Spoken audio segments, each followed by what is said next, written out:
quarterbacked, and if the future of the quarterback position is in their hands, then we have a lot of good TV and football coming our way over the next couple of years. Falcons-Commanders, Peter, an epic finish to a Sunday night game, Week 17 for the ages. Where do you go at the end of Washington Falcons? It was such a long Week 17. We started on Wednesday. We're still not done yet. There's a game on Monday, but I think the game of the week might have been last night. And just before we even get into the Commanders, Michael Penix is a dude. Michael Penix made 2 passes last night that we have to talk about. I don't want to get swept under the rug. If the Falcons missed the playoffs, or if we talk about the Commanders for the whole next week. Penix on 4th and 11, like Kyle detailed in the highlight, hits Drake London on a clutch pass. And then after that big fumble, it's really 4th and 13 with the season on the line based on how Tampa played today and who they have up next week. And on 4th and 13, for everything, Penix hits Kyle Pitts. And you're like, gosh, are we blessed? Gosh, are we blessed? We've got these 2 rookie quarterbacks. The first time 2 rookie quarterbacks are going at it in prime time like this. Like, awesome game. And then you get the Jayden Daniels experience. If you didn't watch last night, Jayden Daniels was like Gumby. He's just in and out of every single play. He's taking hits. He bounces right up. You thought his knee exploded 16 times during this game. It doesn't matter. He gets up and he keeps on going. Jayden Daniels was taking hits in this game.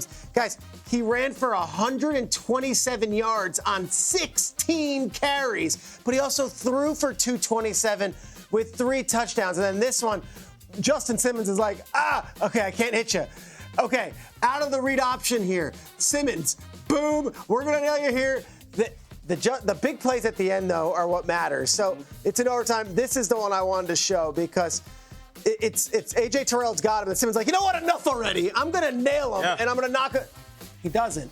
And then they have to make a play. They have to make a pass.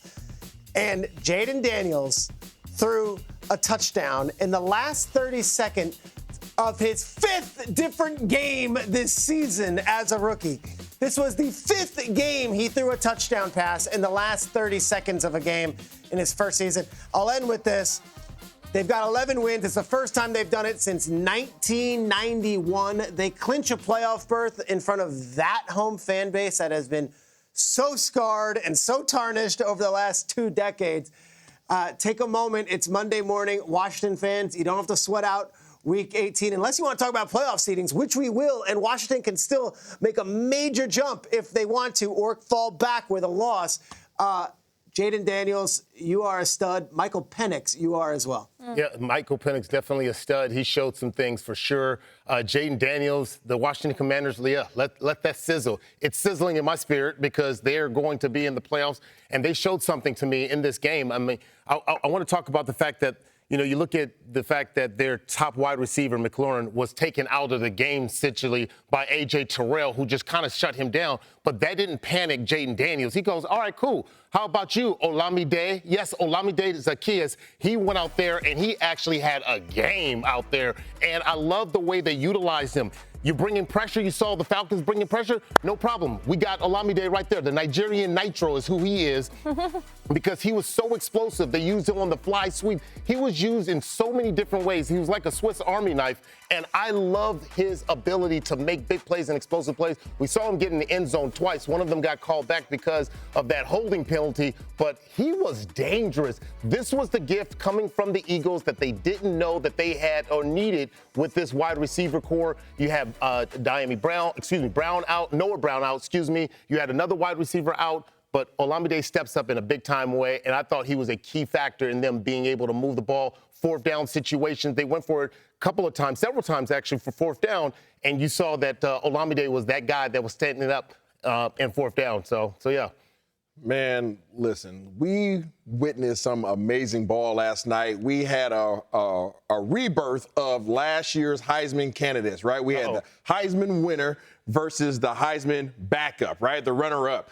And it came out with the same result, right? Jayden Daniels went out there and took care of business. He took his Washington Commanders, as we have already mentioned, to the playoffs now. But he did it in crazy fashion. Not only did he sit back in the pocket and throw the rock, not only did he run the rock like Peter just alluded to, but this dude was able to make great throws when they needed them. He was not the only one, though. We already mentioned Michael Penix. Michael Penix was able to reinstill confidence into an Atlanta Falcons team, regardless of the fact that they had a loss. He sat back in the pocket with poise. He was unbothered by the pressure. He was able to deliver the rock to his weapons. He got it to Kyle Pitts. He got it to Drake London. There were some throws, as he mentioned in the postgame interview, that he is going to want back. As he goes back and looks at the All-22, there's about 3 or 4 big plays that he's going to want back because of his lack of loft and air on the ball.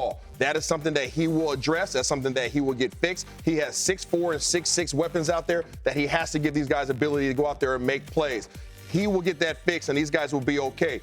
But going to what the Washington Commanders were able to do, Jayden Daniels, absolute nightmare for anybody that wants to face these guys. This is not a team that you want to face in the playoffs. The amount of poise that he had at quarterback, his running ability, it really puts the defense on standby because you cannot make a decision. You're either going to make a decision to try to blitz him, he'll outflank you, and he'll get it to his weapons. And he's not just getting it to one guy, he's spreading the ball out to everybody. They're doing amazing things, and I'm proud of both of these guys. No, hell yes. I think Peter's instincts are right, though, to start with Atlanta and Penix. Penix looked really good. It's a tough loss for Atlanta. I mean, they were a better team for like 3/4 of this game on the road. It's about to be this landmark win for Atlanta on the way to the playoffs, and they just let it get away. And I don't know if that's going to burn them, but Tampa's sitting right there, and we got heavy action on Atlanta and Penix next week. We're giving praise to all these other Commanders, and we should. If you go into this and say, all right, Jayden sacked 5 times and Scary Terry has 1 catch, that's terrible. And they still won. Like, the fact that he is doing this with Olamide Zaccheaus and Zach Ertz as his top 2 weapons, I love those guys, but, like, this is a big time we're going to the playoff type game. Rodriguez and McNichols. These are the guys. Yeah. There is one person in the NFL who ran for more yards than Jayden Daniels yesterday. It's Saquon Barkley. That's it. He did an incredible, incredible job on a massive night under the lights. Washington, like, this was all the vision going back. New ownership, new GM, new coach, new quarterback. It all sounded great, but you have those uniforms and that weird team name and the weird mascot. And it's just like, all that stuff is nonsense. This is what matters. Look how tight that spiral is through the night against a team that's maybe going to the playoffs. This game mattered. When's the last time a Commanders game mattered? I'm not talking about the team that used to be called or the Washington. When was the last time a Commanders game mattered that they won? It was last night. It'll be next week. It'll be the week after that. Because here's the deal. So Jayden, he's going to go into the playoffs. He's going to show up, and he's going to play either Jalen Hurts or Matthew Stafford. Those are guys who have been to Super Bowls. One of them has won a Super Bowl. It's varsity time. This is not going to be Michael Penix. It's not going to be some of the quarterbacks he's beaten this year, and he just beat it without his best wide receiver or a running game. Sky's the limit. This is the team that could shock you and win 2 playoff games this year. I was so impressed. Let me tell you something. If they have to go to L.A., Jayden Daniels is from Southern California. Yeah, IE. In a dome. Like, you're telling me... if you're the Rams, I think that's the last offense you want to see based on how your offensive output has been the last 2 weeks. It has been a month, but, like, it feels like 10 years since the Rams put up 44 points, and you're going to have to score points if you're going to play against Jayden Daniels in the playoffs.